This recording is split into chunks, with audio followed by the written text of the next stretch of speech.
Iba't iba ang kakayahang ibinigay sa atin ng Diyos ayon sa kanyang biyaya.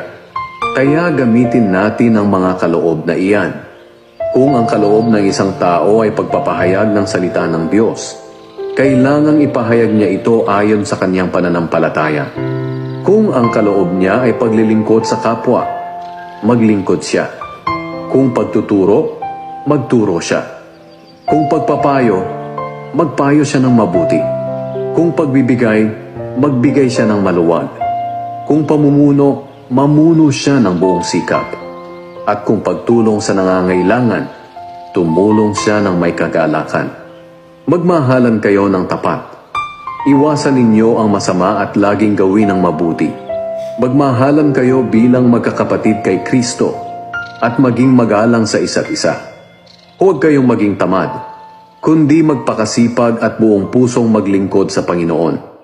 At dahil may pag-asa kayo sa buhay, magalak kayo. Magtiis kayo sa mga paghihirap at laging manalangin. Tulungan ninyo ang mga pinabanal ng Diyos na nangangailangan at patuloyin ninyo sa inyong mga tahanan ang walang matutuluyan. Idalangin ninyo sa Diyos na pagpalain ang mga taong umuusig sa inyo. Pagpalain ninyo sila sa halip na sumpain.